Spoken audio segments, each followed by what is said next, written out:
ఈ చిన్న ఎలుకకి ఒక చిన్న ఇల్లు కూడా ఉంది. ఆ ఇంట్లోనే ఈ భూమి మీద ఉన్న మనుషులతో నాకు సంబంధం లేదు అన్నట్టు దూరంగా ఆ ఇంటిని కట్టుకొని ఎంతో ప్రశాంతంగా నివసిస్తూ ఉంటుంది. పాపం ఆ ఎలుకకు గడిచిన 2 రోజుల నుంచి ఆహారమే దొరక్క చాలా బాధపడిపోతూ ఉంటుంది.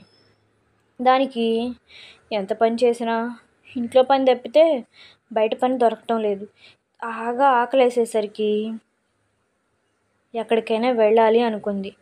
కానీ దానికేమో పిల్లులు బెడద. పిల్లులు దాన్ని ఎప్పుడు తరుముతూ ఉంటాయి. పిల్లుల్ని వేటాడి తినలేదు కదా, అందుకని ఎవ్వరూ లేనప్పుడు టైం చూసుకొని అక్కడి నుంచి గబగబా గబగబా వేరే చోటుకు వెళ్ళింది ఆ చిన్న ఎలుక. ఆ చిన్న ఎలుకకు ఒక మొక్కజొన్నల బుట్ట కనపడింది. ఆ బుట్ట నిండా చాలా మొక్కజొన్నలు ఉన్నాయి.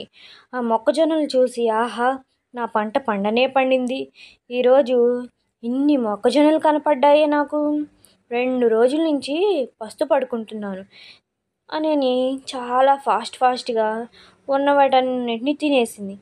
మొత్తం తిన్న తర్వాత అది ఒక్కసారిగా లావెక్కింది. ఆ బుట్టలో ఇరుక్కుపోయింది. అది ఎంత ప్రయత్నించినా ఎంత పీకులాడుకున్నా కానీ ఆ బుట్టలోంచి బయటికి రాలేకపోతుంది.